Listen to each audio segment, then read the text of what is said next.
فيديو النهارده كده بقى هنشوف عملنا ايه في اول جولة في فانتازي. هنشوف جمعنا كام نقطة واتخزوقنا في ايه. فلو انت مش في القناة مش في القناة فعل زر الجرس عشان يوصلك كل جديد، ويلا بينا نشوف التشكيل. بسم الله كده. وفي اول حاجة معانا 52 نقطة، فخلينا نخش نشوف التشكيلة. وعدد يعني مش وحش، هو حلو كده، بس في ناس جايبة التمانينات والتسعينات، فمش عارف، بس حلو بالنسبة لي حلو. طبعا الحارس بقى جاب لي 0 نقطة، اللي انا اتخزوقت فيه بتروفيتش ده. انا مش عارف انا جبته ليه. انا لحد اخر ساعتين اصلا انا جايب راية، وحتى في الفيديو اللي عملنا فيه التشكيلة انا جايب فيه راية. فانا مش عارف انا غيرته ليه، ومش عارف جبت الحارس ده ليه، جبت منين اصلا اللي هو بيلعب. فللاسف ده اللي انا اتخزوقت فيه. خط الدفاع بقى جابرييل جاب لي 6 نقط، كلين شيت ارسنال. يعني يعتبر ده الحسنة الوحيدة اللي انا هطلع بيها من التشكيلة.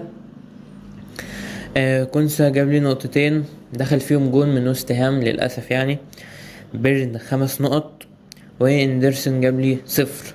طب هو ماشي، كريستال بالاس خسرت 2-1 تقريبا، بس هو لاعب يعني. اديله نقطة اللي هو عدى 60 دقيقة، والنقطة التانية اللي هو في التشكيلة يعني. عارف، 0-0. ده تقريبا اندرسون اصلا اعلى واحد في تشكيلة كريستال بالاس في التقييمات، جايب تقريبا 7.5. نطلع بقى على نص الملعب. قدوس جاب لي نقطتين، برضو انا غيرته عن الفيديو اللي احنا كنا عاملينه. نكونجو اللي انا اتخزوقت فيه برضو نقطة، كله كان مفكر اللي هو هينفجر من اول ماتش، بس عادي يعني. جدول تشيلسي لسه طويل وكويس قوي، فنكونجو موجود معانا للجولات الجاية. نقطة واحدة يعني. اوديجارد 3 نقط، للأسف يعني كنت حاطط عليه الريسك عن ساكا، بس ساكا جاب جون وعمل اسيست. صلاح 14 نقطة يعني. الكابتنة صلاح الكابتنة. خايف اديله بقى الجولة الجاية الاقي هالاند يجيب لي هاتريك وصلاح يعمل اسيست بس، او ما يعملش حاجة. خط الهجوم بقى ايزاك جايب 5 نقط بس، عمل اسيست في ماتش نيوكاسل فماشي. هالاند 14 نقطة بالكابتنة، يعني من غير الكابتنة كان هيبقى جايب لي 7. ف يا هالاند يعني مع تشيلسي كان المفروض اللي انت تحط التاني والتالت، ده كوكوريا يعني. مش عارف بقى ادي الكابتن صلاح الماتش الجاي ولا اعمل ايه. الدكة طبعا زي ما انتوا عارفين اللي احنا ما جبناش فيها حد، كلها اصفار ما عدا اللي هو مهاجم فولهام ده جاب لي نقطتين.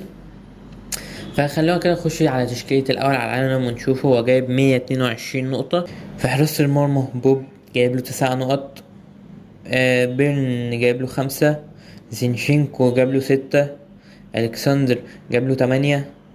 في نص الملعب بقى كان جايب باكيتا جاب له 6.